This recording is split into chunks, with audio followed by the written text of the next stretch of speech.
Welcome to Regulatory Ramblings. Our guest today is Bruno Larvol. He's a serial entrepreneur, being the founder and CEO of Larvol, a virtual reality company that provides software as a service solutions to, I believe, 150 Fortune 500 companies. And though his most intriguing enterprise that he's a co-investor of is RXXO, a company that operates exclusively in the metaverse and has a interesting take on virtual assets. I'll give you a clue. He has a penchant for diamonds, soft spot for them. So we'll explain that. Bruno, thank you for joining us. Bonjour. Thank you for joining us all the way from San Francisco, and happy to have you on the show. Well, we met recently at the events in Dubai. They're month-long, events on fintech and crypto, and glad to have you on the show. Why don't you tell us? I guess the best thing to do is to talk about your company and how you operate exclusively on the metaverse. That's a nice way to start. Yeah, certainly. Thank you for having me, Ajay, and it was very nice to meet in Dubai indeed. So my day job, my main company is called LARVOL, and what we do is that we sell data and software solutions to the healthcare industry. So think about us as a little bit of a mini Bloomberg, specializing in pharma and in healthcare. We are 150 people. We've been operating since 2004, and way before the pandemic, we were actually virtual already. So we never had a headquarter. I like to tell people that my VP of operation and I worked together for 12 years, and I never met her in person. And that's a way for, we actually don't want to meet. We're afraid it will break the good chemistry and great working relationship we have. So later on, we actually moved now to the next level, which is that we have actually a metaverse angle, which is we're the first company to operate exclusively in the metaverse. For 1 year, I only worked in the metaverse. No email, no meeting in person, no phone call. All of my meetings with my team has been virtual in 3D, in a virtual office. All interactions are in the metaverse. All exchanges are avatar to avatar. Obviously, there are going to be people on the fence that are not sold.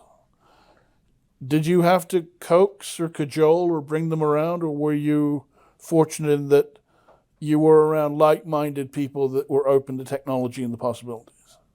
So a little bit of all of the above.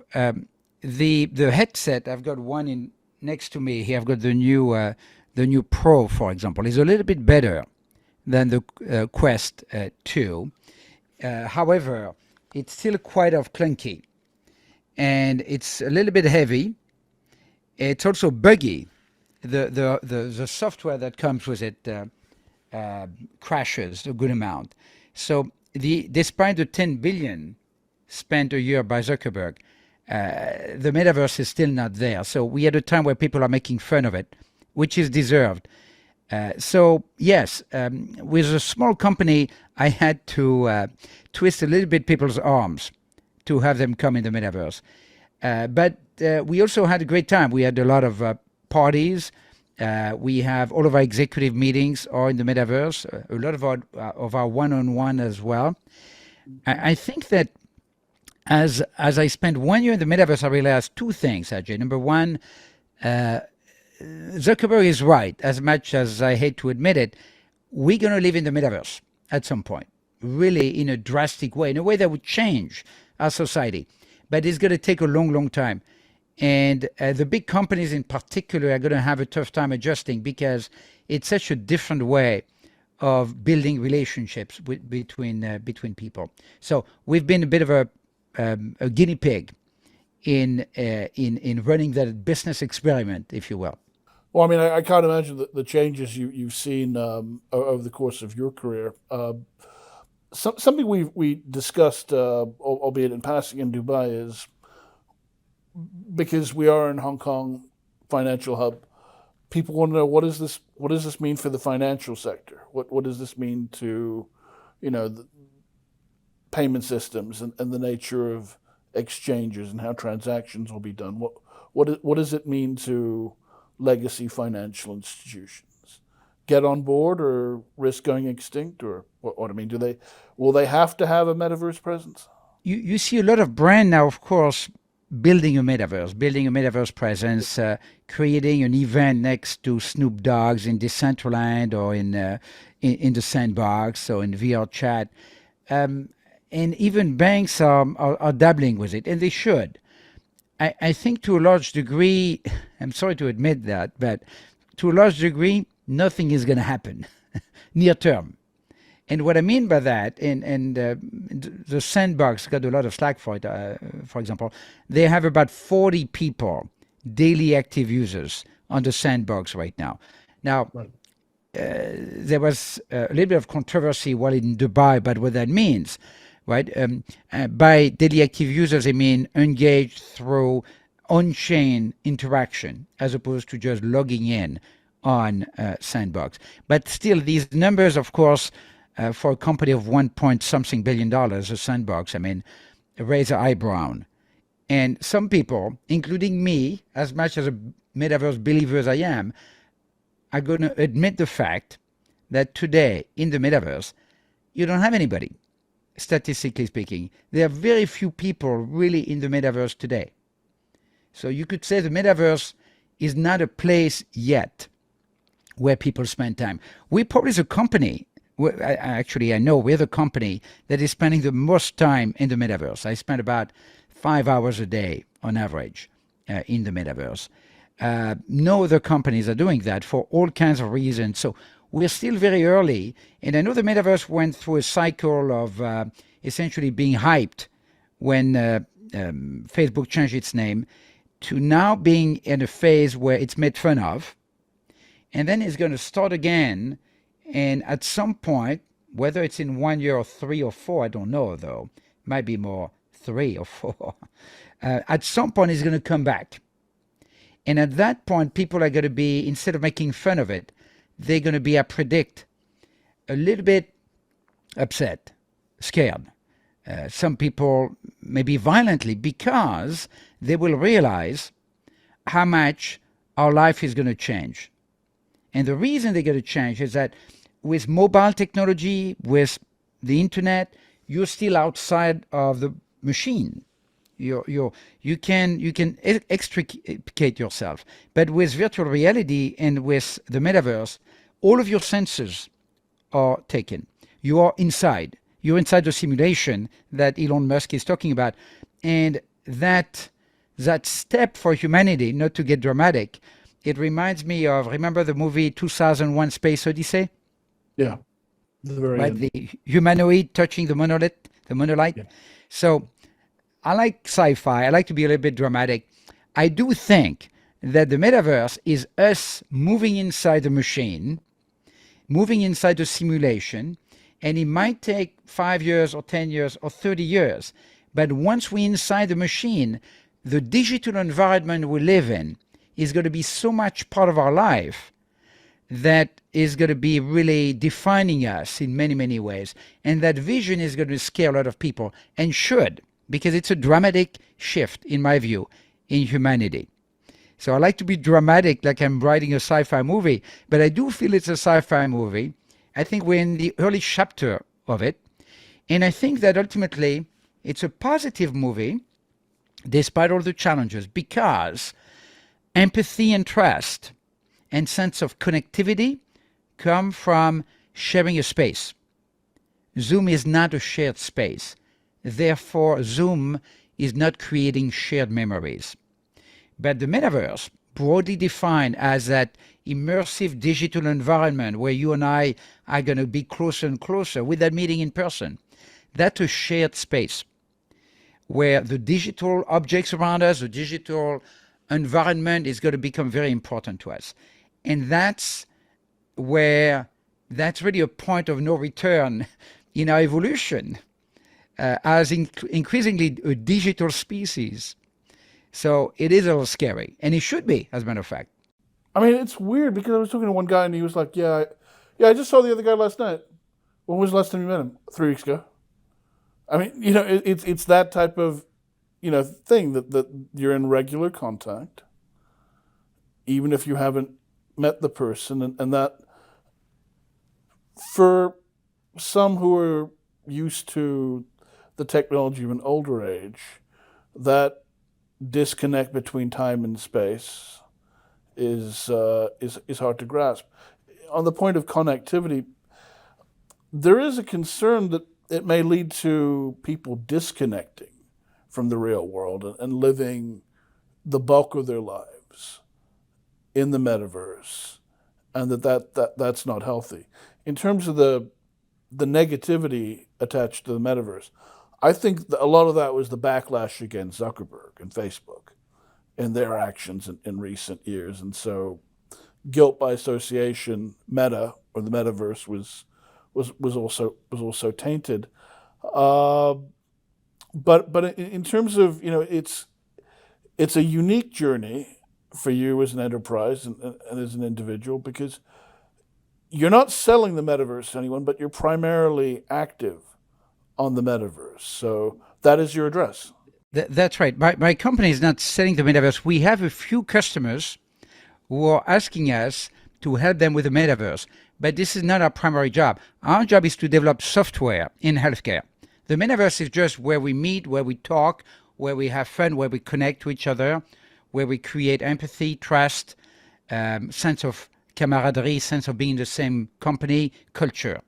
So we're not a metaverse company. We're not selling the metaverse, although I'm personally, of course, selling the metaverse concept. But we're using it day to day more than probably any other companies. And just to give you a little example that I like to use, one of the people I hired who became a co-founder of the new company we talk about, which is RXXO or RXXO, his grandma is quite ill, but wanted to go to Mecca, and too ill to do it. But she could put a headset on and go to visit Mecca. Think about the feeling that it creates. My own father-in-law has Parkinson's disease, and his dream while retiring was to visit Nepal. Okay. Unfortunately, Parkinson prevented him to travel upon retirement. Last time I visited in LA, I put a headset on his face, and we went to Nepal and Tibet. Think about the feeling of that. Another example, the same colleague I Was mentioned. he viewing it in real time? Well, it was a movie, but it navigated.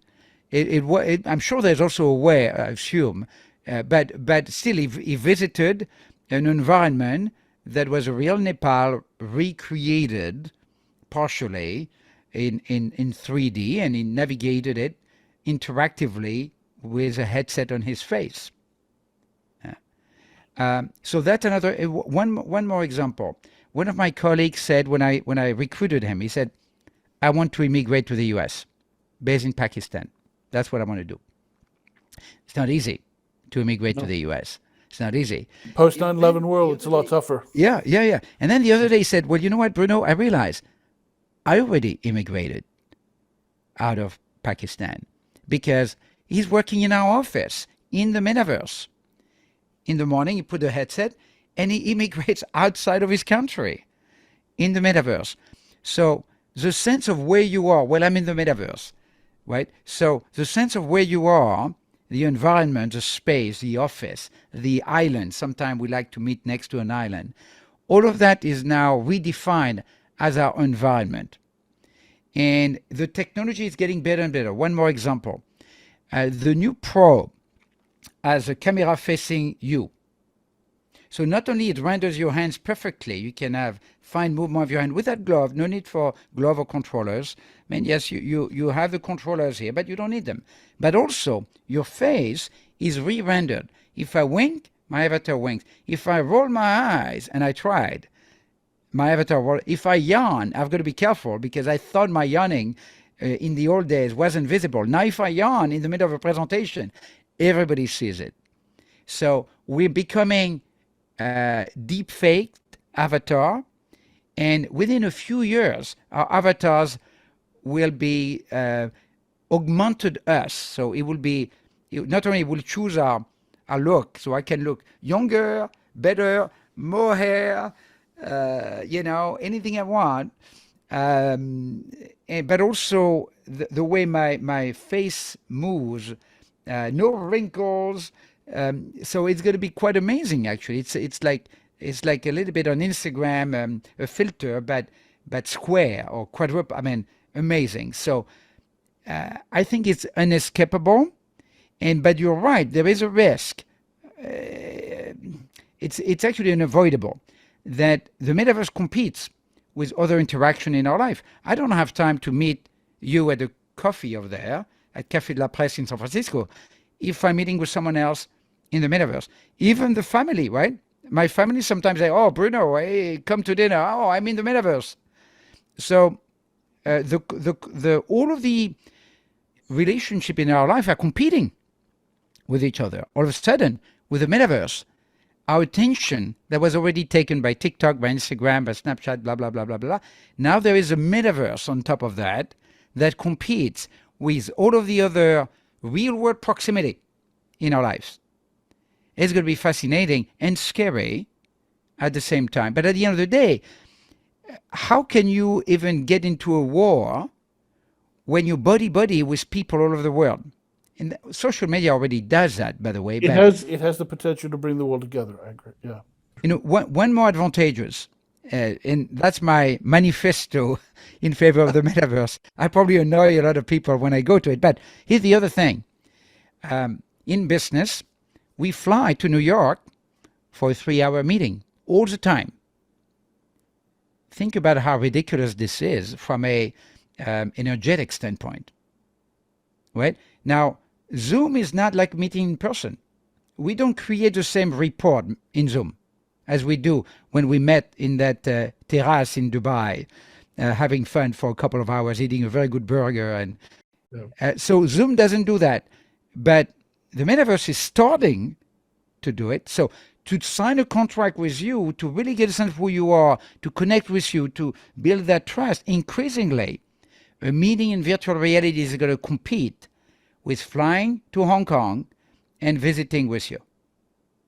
And so some people are saying rich people are going to travel, less rich people are going to metaverse meet. That is the expectation, the class divide. Certainly, when I was talking about people getting detached from real life, I'm sure you've heard this concept in China of lying flat, let it rot. Young people are disillusioned with the system from a standpoint of jobs, upward progression in society, seeing their earnings rise, their ability to move up the socioeconomic ladder, buy their own house. They're just choosing to. I mean, it was the Timothy Leary saying in the late '60s, early '70s. Plug in, tune out, drop out, something like that. And that's essentially what they're doing. And so the concern is with the advent of the metaverse, more people will live their ideal reality in the metaverse and stop focusing on human relationships, worldly achievement in the real world. And that is the concern, that it becomes a refuge, a form, simply put, a form of escapism. It has many good applications. I mean, and that scares me. That scares me a lot. A friend of mine said, with universal basic income, and we're not here to talk politics, or with other trends, in society, a lot of people might not need to work, or might not work, or might choose not to work, by the way. And what are they going to do? And according to him, trigger warning a little bit, according to him, they're going to do two things: drugs and metaverse games. They could be doing business in the metaverse too, though. Well, that's right. Now, that's more what I believe is a positive aspects of it. If it's doing drugs and just playing in the metaverse, that's not going to be a very good future for them, and is going to have a lot of societal implication. What I'm hoping is that the metaverse allows a lot of new businesses, new activities, new collaborations between people all over the world. The landscape is still taking form. As you said, not that many people inhabit it round the clock. One thing that has yet to be solidified is, we were talking about the first assault on a woman in the metaverse earlier, and what laws apply to the metaverse. Years ago when I studied cybercrime, our instructor said to us, don't look at the cyber realm as a unique realm.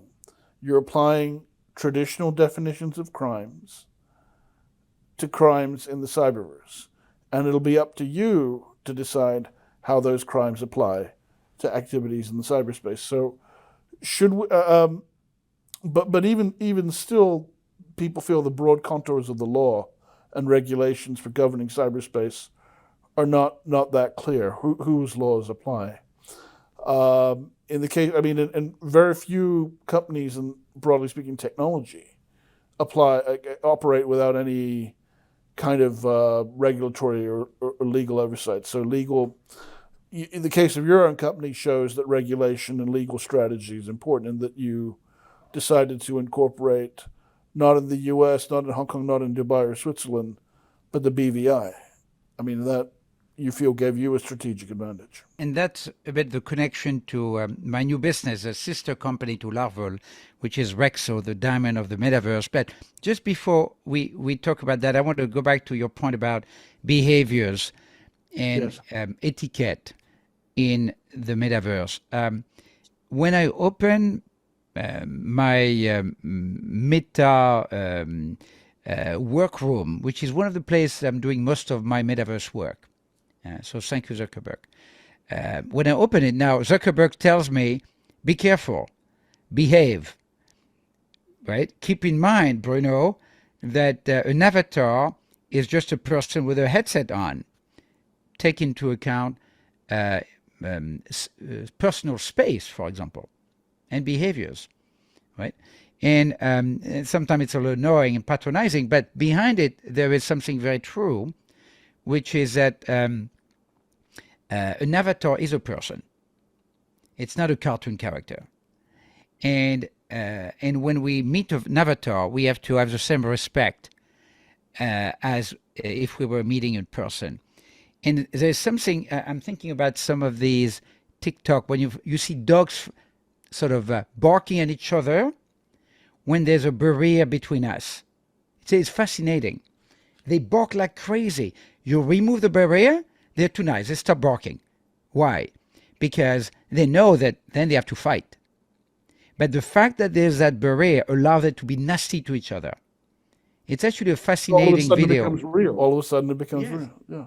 Because so in other words, when there's no consequence, because there's no way to reach each other, we become a little nasty, right? Same thing in social media, by the way. And the risk in the metaverse is that because people cannot have individual physical consequence to their misbehavior, maybe nobody knows who they are, or nobody can punch you in the face in the metaverse, that they will be nastier in the way they behave to each other. And now I haven't seen that, but as we are talking, I'm wondering if that's not a possibility, like what we see in social media. People in social media are sometimes so violently fighting on Twitter, for example, in a way that they would not in real life. Because in real life, there is a certain respect or maybe expected consequences that comes from being in a shared space. We know that someone could punch you in the face, so you don't say certain things. Oh, certainly to certain people that, if a MMA fighter gets knocked out, I mean that's a traumatic experience. You may not like the guy, but that's a traumatic experience. And then for people online, oh, he went out like a punk. I mean, you would never dare say that to his face, but online it's like I'm absolved of any human decency, any responsibility. I can let my raw bestial carnal nature run wild. Now, I haven't seen that yet, as I said, but I do. There's a potential of that nastiness of human nature to emerge once there is no consequence, because there's that barrier between us. We cannot really. Nobody can hurt me. I can do whatever I want. Nobody can even know who I am behind my avatar, and that could lead to a lot of nastiness. So I hope that's not going to happen. What does it say about most people then? That we have. It suggests to me that then most societies have a lot of closeted low to moderate level sociopaths. That when there's no consequences, they will run wild, but that on the street they behave themselves for the most part.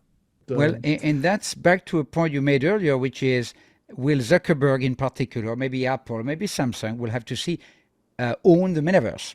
Is it a walled garden like maybe an Apple App Store, meaning that you can be kicked out, like you can be kicked out too from Twitter or from Facebook, right? You misbehave, you could get restricted, suspended, or absolutely banned, right? And so it has plus and minuses. Plus, people are going to behave more. There are consequences.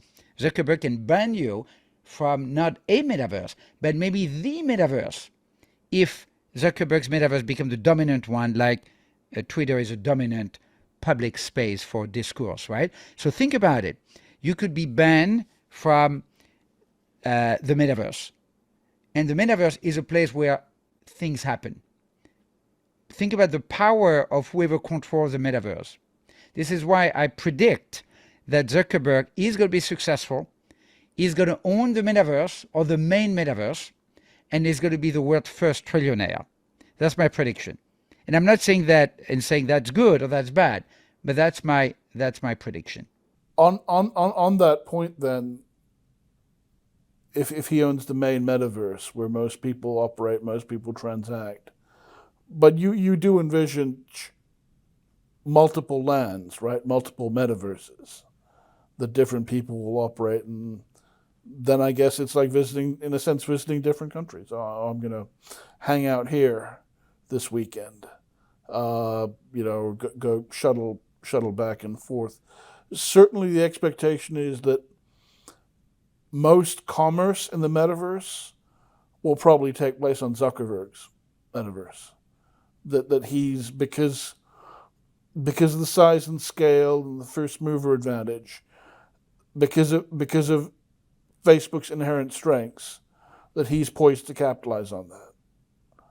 And naturally the banks are going to flock to his metaverse. And also because Zuckerberg is young and cannot be fired and cares more about changing the world and becoming, the new Steve Jobs than he cares about making a few more $1 billion. So he's very, if you're Tim Cook or if you're in other company, you can be fired, right? If your stock price go down 70% as it just did for Meta, you would probably get fired. But Zuckerberg cannot, because he's got shares that are protecting him against big fight. He's got multi-vote shares, right, to his name. So this is why I predict that he's going to win. Now, it's not going to be one metaverse. I don't think so. I think it's going to be like social media, right? You have Facebook, you have Instagram, you've got. It's going to be a number of places, but it's not going to be infinite. And there's going to be some of these metaverses are going to become dominant in certain areas. Like, it's not that hard. It's not that easy at all to replicate Twitter, for example. We see that now.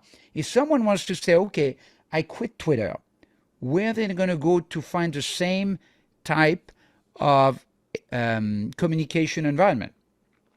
Mastodon, Parler, there's really it's very hard. And so I predict it's going to be the same, but it also means that the metaverse is not going to be like the internet, meaning the internet itself is infinite, okay, but not social media. You have only so many social media places where you have to be if you want to be present in the conversation. I think it's going to be the same with the metaverse. There's not going to be an infinite number of metaverse. If you get banned from Zuckerberg's metaverse, it's a big deal. It's a big deal. So Zuckerberg is going to be even more the president, the unelected president of 3 billion people, maybe at some point 5 billion people. And that's an incredible situation that humanity has never seen, to have a private company and a private individual being so incredibly powerful. And that's scary and amazing at the same time. It is, again, it's the first mover advantage. It's not to say someone couldn't technologically recreate what Twitter has, but again, they're following their view. The perception is they are the global town square. That's why they've cemented that place in the psyche of most people.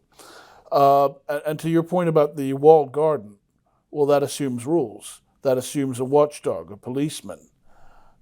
There you run into claims of possibly selective enforcement. Donald Trump or Kanye West are allowed back onto Twitter. Yet Johnny Depp's lawyer from the UK case is still not allowed back on Twitter. Again, selective enforcement. I mean, does Mr. Musk really have the strength of convictions to stand by fully behind what he says? The other interesting question is whether they're going to be state sanctioned. That's an interesting question, right? Will they be state-owned, state-controlled, state-operated, state-sanctioned metaverse, where if you want to go to the metaverse, you have to go to the official metaverse of a given country? I think that in mainland China and possibly Russia and certainly the Arab and Islamic world, you will see the only metaverse you will be quote unquote legally be allowed to access will be the state sanctioned ones. That they will put their imprimatur. I mean, obviously, the people in mainland China are not stupid. They discovered the use of VPNs long ago. I mean, I won't belabor that point, but in terms of, they don't let Facebook into China. They've created their own version of it, but again, that has the imprimatur, that has the approval of the state, and one would also think the state has backdoors into that system. There's a parallel discussion about crypto, of course, and there might be a segue to the crypto side of things, which is crypto owned and controlled by the government. It's a little bit of a parallel between control of the metaverse and control of crypto. And of course, the link between the two via NFT is a bit what people are calling Web3 these days. Well, when people talk about governments and governments issue e-currencies, by its definition, it can't be crypto if it's coming from a government, right? Because it's official currency, it's fiat currency. Crypto is what the private sector does. But yeah, I mean, in terms of what we were talking about before about NFTs creating the equivalent of Bitcoin in a non-fungible world, what are your thoughts on that? The way I look at the crypto world, and I started in crypto in 2013. I started a couple of crypto projects earlier, and I have some views that are minority views about crypto. I'm looking at crypto as 4 waves. The first wave being Bitcoin, the store of value. The job of these coins is to be. They don't do anything. They are a store of value. They barely are useful for medium of exchange, by the way. Nobody buys anything with Bitcoin in any serious way. It's too volatile. It's too valuable in some ways to buy coffee with Bitcoin. So store of value is the first wave. Then come the Ethereum and the Ethereum killer, the dApp platform, that are doing something. In my view, they mostly pretend to do something because nearly nothing should be done off-chain. It's so inefficient that being on-chain is worth doing if you're money, essentially, if you're a store of value.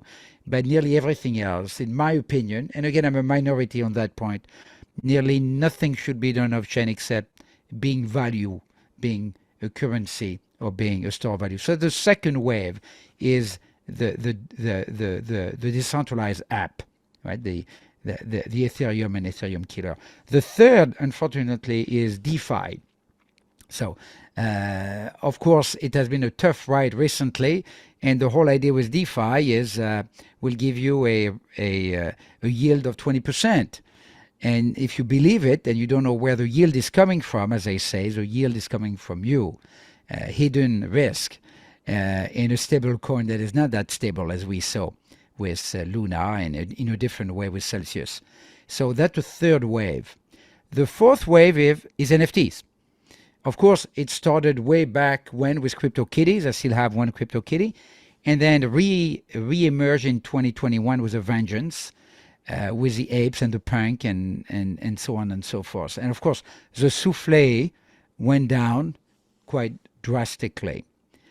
The fifth wave, and now I'm going to be doing a bit of an infomercial for a second. The fifth wave is us. Let me explain. So infomercial, all right. The problem with NFTs, the problem to create something as consequential as Bitcoin in the non-fungible world is that NFTs are small community defined by usually 10,000 unique collectibles. You cannot have universal relevance with a snobbish group of 10,000 people. I'm French. I know snob. I know how powerful it is, but snob doesn't get you universality. You cannot cross the chasm from snob to universal. I know Bored Apes try to do that with the coin now. It's very difficult.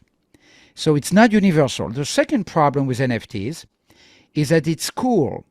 It's fashionable. It's hip. Anything cool becomes uncool. Anything fashionable becomes unfashionable. Therefore, it's defined temporarily as near-term flex. It's impossible for something cool to be timeless, like Bitcoin. So, to me, the most interesting thing to do today in crypto is what RXXO does. This is why I decided to back an amazing team and invest money into it. What I think is exciting is to try to create the asset class, non-fungible asset class, that will be as consequential as Bitcoin, meaning universal and timeless. And it's nearly impossible to do. That's why it's so interesting. Nearly impossible to do. And we think that they think, and I think with them, the founding team, that we found the way. And the way is to look at what's happening in the real world. There is one object in the real world that found a way, a collection of objects. A collection is objects that are all the same, are all different. Right? Picasso, they're all the same, they're all different. Tables, I guess, are all the same, all different in some ways. But there's one object that found a way to be universal. There could be millions of people who own it. It's still valuable. Picasso's, if you have 1 million people who own a Picasso, it doesn't give you any social or emotional value, by the way.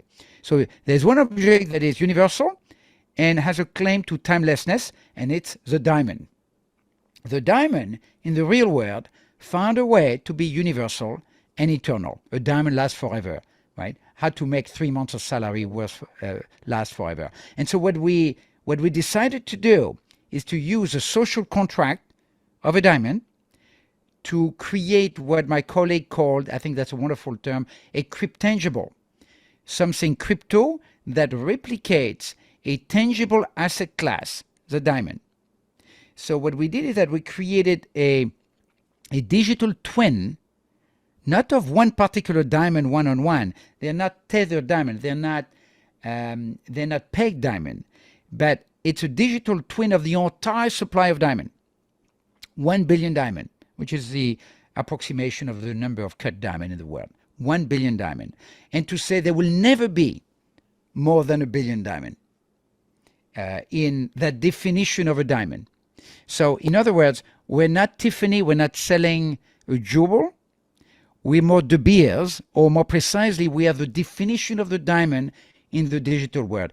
If Ajay, you start your own diamond, we want people to say Ajay's diamond is not the real diamond. It's just a fancy, shiny, polygonal object in the digital world. But Bruno and Daniel and Shahir and Ghislaine's diamond, the founding team, is real because it's beautiful, but beauty is cheap in the digital world. It's very cheap. It's not that it's beautiful. It's got to be very beautiful, but it's scarce, and it's got guaranteed scarcity because the only job of RXXO is the same as the only job of De Beers in the real world, which is to guarantee, support the scarcity of the diamond. That comes down to who is setting the value. I mean, are markets pricing these, or I mean, because someone's going to look at this and say, well, there's a degree of opaqueness in terms of the pricing and valuation that's going to need to be addressed, right, before you can build more confidence in people. So pricing is so interesting, obviously. Price discovery is so interesting for non-fungible tokens because each asset has to be priced separately. How do you do that? Actually, it's done on purpose also because obviously it's worth doing a digital diamond, a RXXO, if you're absolutely certain not to be considered a security. And one of the, now of course we're looking at your regulatory and legal background here, but especially in Europe, one of the elements of not being a security is not to be mass tradable.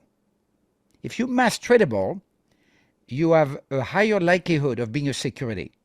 But if each object in a collection of 1 billion is uniquely priced based on carat, cut, quality, color, etc., clarity, it is by design very difficult to mass trade it.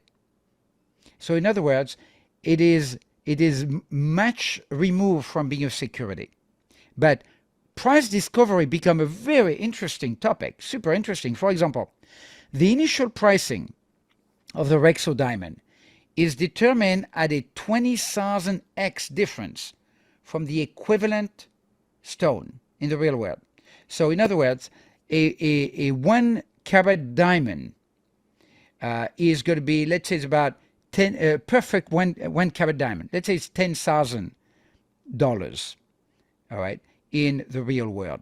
Well, in our world, it's going to be 20,000 times less. It's going to be, let's say, $5. But on the other hand, the Queen's diamond, the Cullinan one, right, 530.2 carat. And these are the biggest diamond. There's really no diamond bigger than 600 carat cut diamond, I mean, right? So that diamond in the real world is priceless. Let's say $1 billion, right? So in our world, it's going to be between $500,000 to $1 million, right? About 20,000. Well, approximately, it depends. But we essentially are building a correspondence between the real world pricing and our somewhat arbitrary pricing of our assets, of our digital diamonds. Only I would imagine there's more fluctuation in your values, though, right? Well, the market ultimately decide. The same way Bored Ape decide at what price to mint their Bored Apes, the market decide the secondary value. Same here. And what's interesting is that although we mimicked all of the mix of our diamond supply with high respect to the mix of real diamonds, I actually expect that people's behavior value will be very different. For example, if you take a blue diamond, all right, it's actually always valued much less than a colorless diamond. Even if it's much more rare, that's not the way digital assets behave. No, in digital asset, blue diamond, I expect, are going to be valued more than colorless for two reasons. First, they're fun. They're more fun than a colorless diamond. And two, they're rare. They're more rare than a colorless diamond. So I actually expect the fancy diamond, the colored diamond, to actually be more valuable. So we don't know how the market ultimately is going to be pricing. That's going to be fascinating, emergent behavior about our diamonds. Isn't that more a matter of the algorithm, though, that you could write the algorithm to? Because but clearly, what we're seeing is the diamond market then veering off, deviating from the natural market, the actual real world market. So that's intriguing. I mean, to hear you talk about scarcity and value, I mean, it makes me think back to all those years ago when I took 2 semesters of history of economic thought, and we were confronted with the age-old water diamond paradox, and it was answered in terms of water. Why is water which is so essential to life, valued less than diamonds? And that water has more total utility, diamonds have more marginal utility. Yes. That each increment of water is priced lowly, every individual diamond is priced highly. I don't know. I mean, if people necessarily find that satisfactory. I mean, if you were in a desert, the market has changed. The values will necessarily be different. People have ultimately said, look, ultimately it's whatever's, certainly the U.S. perspective is, markets decide. It's whatever someone's willing to pay for it. That is the market value. But I think, as we've also seen, once you get in the case of someone who's thirsty in a desert, or say at an auction, if economists say market value is what a reasonable person would pay, then in the case of a person who's thirsty in a desert or in an auction, those scenarios would be what an unreasonable person would pay, because in one instance you're talking about survival and the other emotions get involved. So, yeah, prices don't always get settled upon through rational means, I would say. The example of water is so meaningful because obviously when you sell a glass of water in the desert, you sell life, survival, and someone had a very nice term that what is money? It's actually survival in a can. It's a way to encapsulate the possibility of survival in a very compact space, whether it's a coin or a ledger wallet, right? But it's survival. Money is the possibility of survival. For example, if I have $1 million, maybe I can buy a glass of water in the desert where there's no water. I have to pay $1 million. And you would, because where the line between life and death is that thin, you would if you could. Your last dollar on a glass of water to survive, obviously. But there's something else interesting about diamond, is that diamond, what is the job of a diamond? The job of a diamond is it's humanity. It's a way to communicate something. It's a way to bond with, it's an emotional bond to my wife. It's a reminder of my grandmother, maybe. It's a way to flex and show how cool or successful I am with a diamond on my ear. So the reason why diamonds are so valuable, beyond the fact that they are very efficient at storing value, you can store in your pocket anything from $100 in diamond or $1 billion in dollars. I can put the Cullinan one in my pocket. I can have $1 billion in my pocket. It's a very efficient way of storing value, right? Not in spending it, because it's not easy to spend a portion of a diamond. But the interesting thing about diamond is that a big part of their value is a social value. Social value. You want to communicate something about who you are. From that perspective, by the way, they're not that far from art or fashion or Bored Apes, with one exception. The type of beauty they have is incredibly boring. Incredibly boring. It's always the same. Every diamond is the same. They're all different, yes, but they're all the same also. Now, I say boring to be funny, but what I mean by boring is a classic beauty that is designed not to get in fashion because it's so constrained, it's so coded, a diamond's cut doesn't really get out of fashion. A little bit, but not really, right? So it's designed to be, not to be cool, not to be fashionable, but to have a beauty and a way to communicate who you are, or sometimes who you want to be, or to attract people or attract attention in a way that keeps value long term, forever, arguably, as the advertisement says. So it's a diamond is about love, and a diamond is about people. That's what makes it different from water. I mean, coming to something you said earlier, I mean, because it can be passed down generation to generation, there's the intergenerational wealth aspect of it. This has to be one of the most successful advertising campaigns, again, that the De Beers Corporation launched in terms of altering the psyche of young men and women, more so women and then that triggered a response in men who realized that if they were going to court a young woman in the modern world, there were certain minimum expectations of them. I think in the U.S. last time I was there, it was 1.5, 2 carats, thereabouts. But even that has gotten pricier. But it's also the artificial scarcity, and I mean, even as at the time I was in college in the 90s, it was a known secret that what was keeping the De Beers Corporation, afloat was not so much the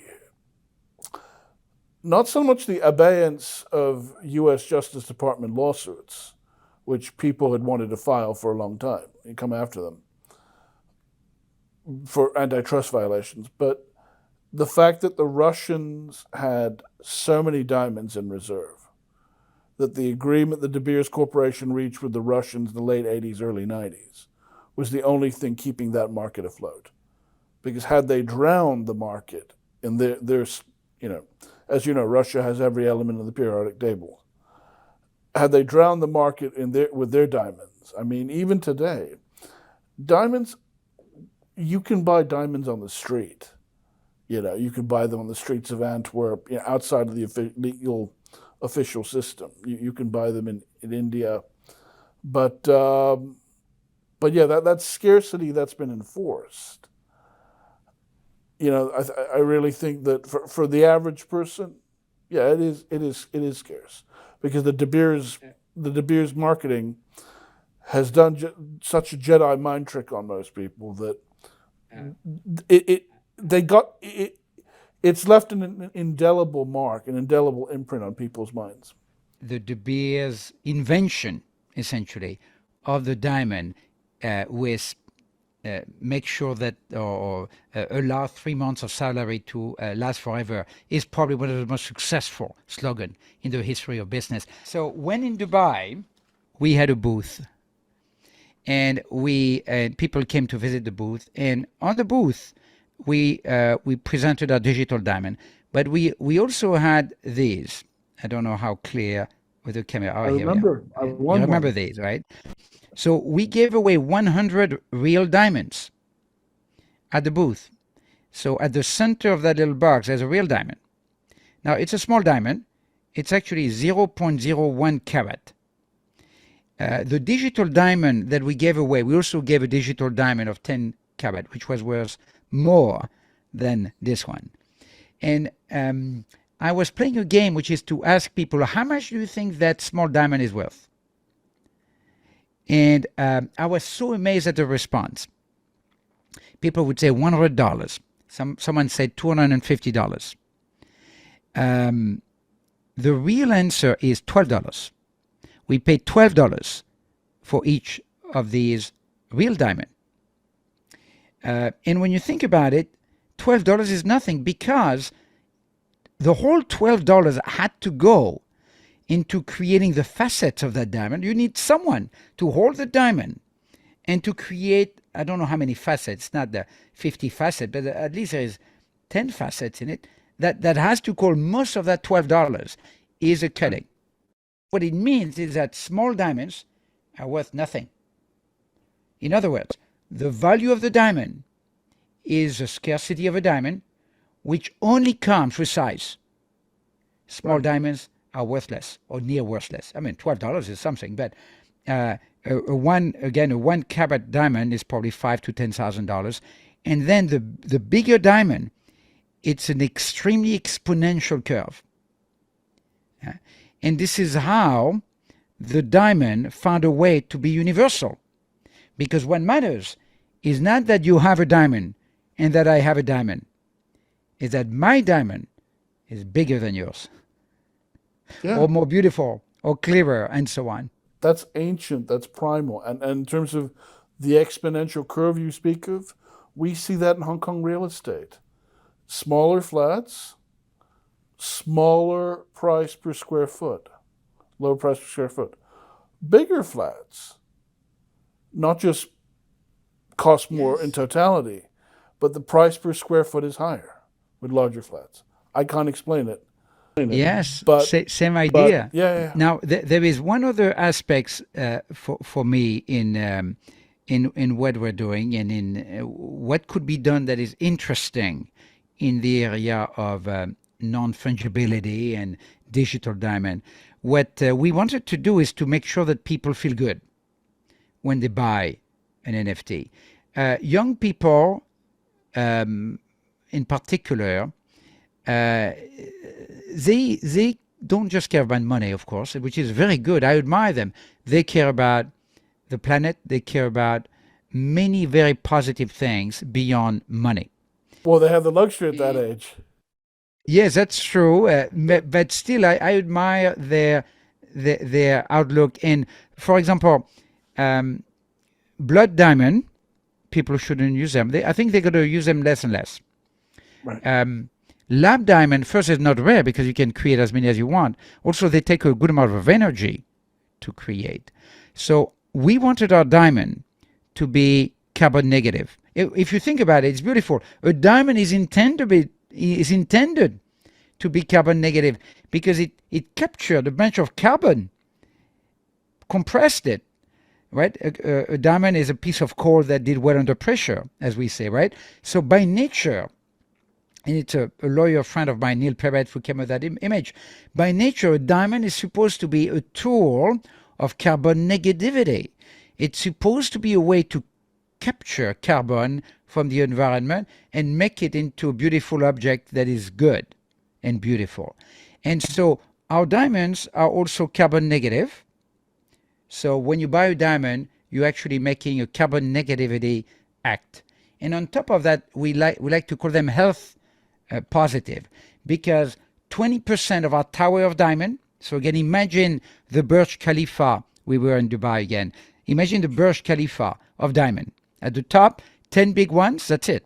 Never be more than 10 600 carat diamond, that's it. At the bottom, a ton, millions and millions of super small ones. It's a big tower of diamond. 20% of that supply of diamond goes to medical research, 20%. So when we become the Bitcoin of the Bitcoin equivalent, so the digital diamond, the Bitcoin of non-fungibility, our impact on medical research, our medical research foundation, which is called RXXO Med, is going to be bigger than the Gates Foundation. And now, Yeah. now the impact, obviously, that, and as you know, my background is in healthcare, medical research.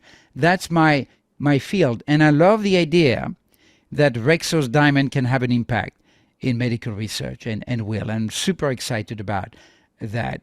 Not only that, it's the most important object I can think about, right? The universal and eternal object of the digital world where we're going to live, but also that it will be anchored in being carbon negative and health positive. So that's my pitch to you and to your audience. I like the fact you brought up your background, because you've done many things. You've started multiple companies, but you're not a techie, but you work in the tech space. And that's increasingly what I'm finding, that a lot of people in fintech and crypto are not techies. There is one, we were talking about cloud computing one day, and this fellow said, "What's that you say? Cloud computing?" Yeah, I want to talk about the clownery and buffoonery and effrontery and the posers and the preening and pretension that exists in technology circles, especially when a lot of people. There's one organization locally in this space that shall remain nameless, but I went to one of their meetings. And I was like, a bigger gathering of pretenders, posers, and pretentious types, three P words that I'm not particularly fond of. I have yet to see. He was right but a lot of people in tech in this space are not techies. A lot of them are just repackaging other people's knowledge for their own ends.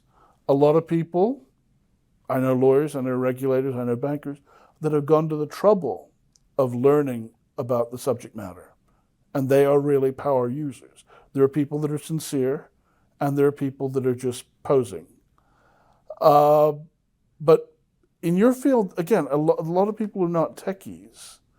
And I'm just curious, how is that? And in terms of our students here at HKU, the ones that are contemplating maybe a career, even if they're not from a STEM background, science, technology, engineering, mathematics, if they're not coming at it from that background, but they have a background in, say, liberal arts, like myself before I went to law school, if they have a background in the humanities, social sciences, business, or law, or accounting, what would you tell them? Ajay, this is such a wonderful question, and What's the right major, or is there a right major? my major, I studied linguistics at the Sorbonne in Paris. Linguistics. That's related to programming. Yes, Yeah. I'm not a techie, and the message that I would have for everybody is that it doesn't matter at all what your background is, as long as you're curious, as long as you're focused on learning, as long as you respect, of course, people who are techies, who studied computer science. But what's important, that's the most important thing for example, try to teach my 16-year-old son. What's the most important thing is not to get intimidated, not to get intimidated, not to let technology or sometimes technologists intimidate you. Anybody should be able to understand enough to make any kind of decision that needs to be made in a business, even if they are not techie. Absolutely. I like to be sometimes provocative and tell people that I don't let the lack of understanding inhibit my opinion. And I know it's a joke, but behind it is the idea that if you're running a company, or even if you're not running a company, but you're a business person, or you're just interested in technology, you have to make decisions. Respect the technologist, but don't accept that the technologist is not able to explain to you the reason for a decision. And you need to really completely understand it, because you can. Absolutely. Any decision can be understood. And if you cannot understand it, it's not your fault. It's actually the technologist sometimes that either doesn't explain it well or occasionally tries to keep it fuzzy because they don't want you to look at that decision. I feel that anybody can understand the technology enough to do anything they want. And so the main message I have for anybody, students or at any point of their career, by the way, is not to get intimidated by other people, including other people more successful than them, by the way, and also by technology. And look at Elon Musk. He's not a space engineer, certainly, right? And he's the one who built SpaceX. I don't think he's he doesn't have a formal degree in engineering of motors, or he might actually on that one. I'm not 100% sure. But even if he didn't, I think he would have built Tesla. He's sending rockets into space, but he does not have a background in aeronautical engineering. I know that for sure. And he's the one who Yeah. did it. Yeah. He's the one who did it. I mean, when we think back to your point about not getting intimidated, I'm thinking back to Dubai. There were a lot of technologists there. There are finance types there. There are consultants there. And in terms of what I heard, a lot of it was over my head. A lot of it was quite technical. A lot of it was abstract and grandiose about the kind of beautiful utopian world such innovations would bring. And I remain hopeful to see that world. But yeah, I mean, a lot of it the average person couldn't quite grasp. Yes, you shouldn't be intimidated, but there is an investment students will have to make in terms of time and effort to come up to speed on these new technologies, and that involves reading, that involves meeting people in the industry, that might involve certifications, in terms of if any suggestions you can make about what should they do to upskill and uptool. Because the more I look around, a lot of fintech programs, they're designed for techies. They expect some prior knowledge of coding. And we have one fintech certificate here at HKU. Sign up for it, it's free. I had to put that plug in. That is intended with the expectation of no prior knowledge. But a lot of fintech programs, diploma certificates out there, have the expectation of some prior knowledge in this space. And also, things change so quickly. You cannot finish your education. You need to continue to learn, Right. and you need to sometimes force yourself to try new technology. This is how I justify always getting the new iPhone or the new gadget, because I see it as the tuition to be confronted to the new technologies out there. But here's what I want to answer when I hear that question. These days, by the time you put something in a book, it's nearly obsolete already. The live knowledge is not on dead paper anymore, in my opinion. In other words, the place to go is online. And the amount of information you find online, on Discord servers, on Twitter, on even on TikTok, is incredible. Not only because anybody creates content and share their knowledge. I mean, the way you build a reputation these days is by sharing your knowledge on social media. Yeah, like we're doing now. Yeah. Like we're doing now, exactly. And so everybody has an incentive, you, me, to share, to contribute.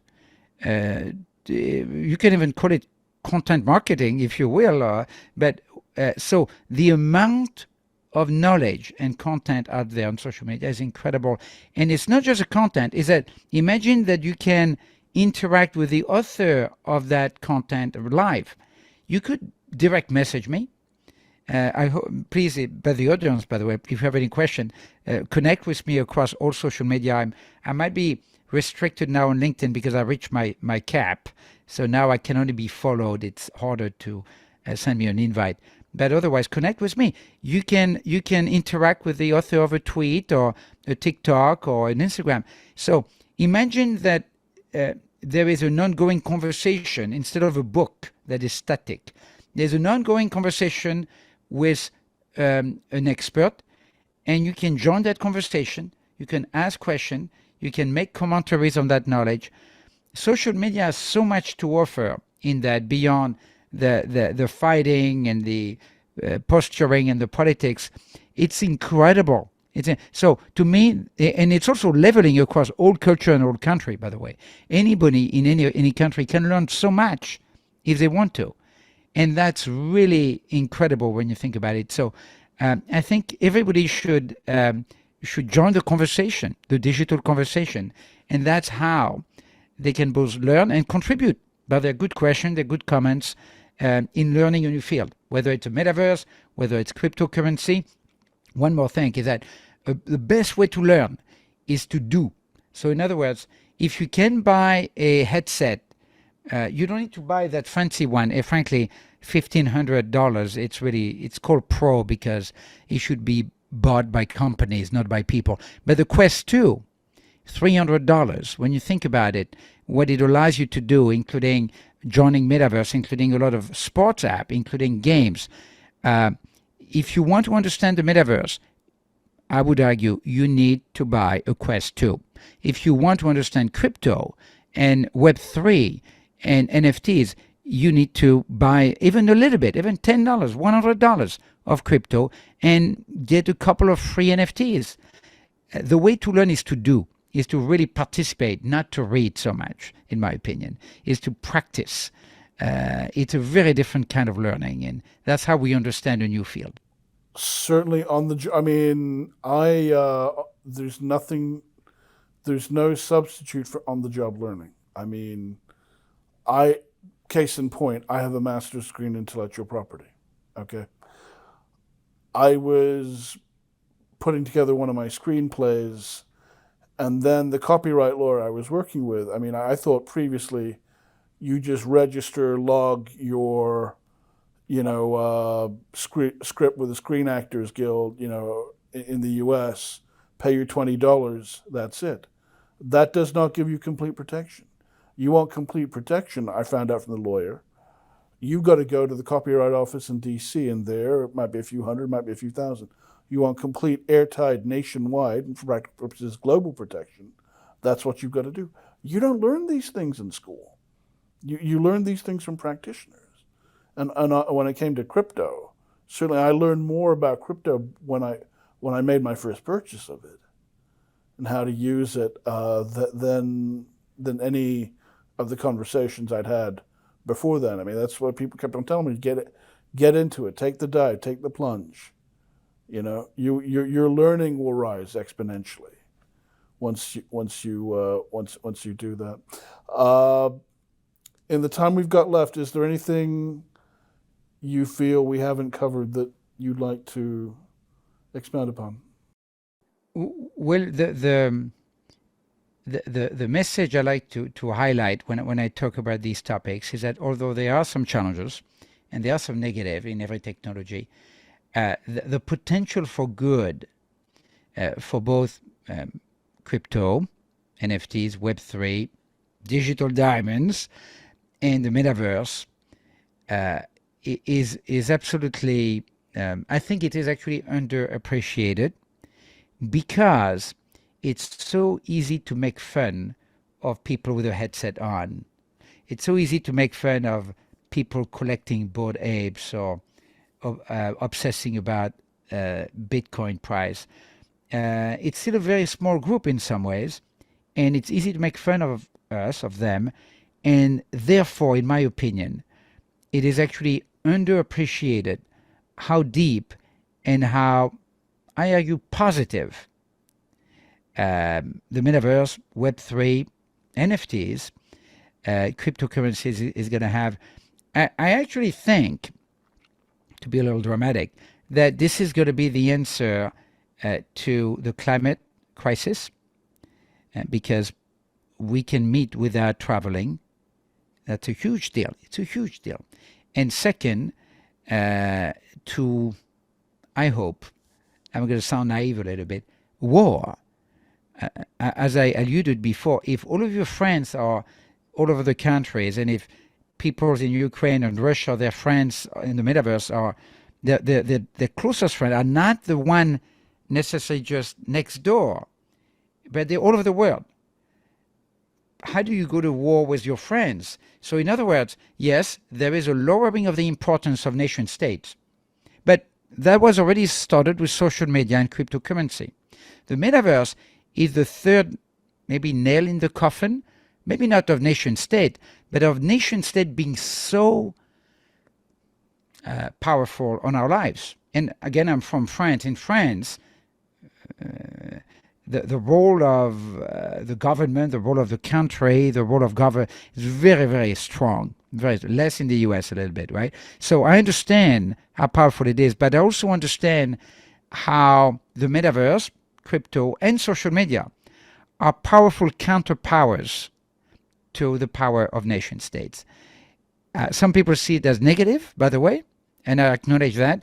For me, it's mostly a source of freedom and positive freedom. Certainly, in both systems, you've got. I mean, I think it's a European system that people there actually believe that government can be a force for good. Government has been completely demonized in the U.S. certainly since the Reagan years. And but I see your point that the metaverse stands a chance of creating a truly global village, in that you know people from all over. It's a global village. Therefore, it's harder to hate them, and stands a chance of creating being a solution for geopolitics and diplomacy. So that's something to hope for, aspirational as it may be. Well, Bruno Larvol, thank you so much for joining us. Thanks, Ajay. Come back again.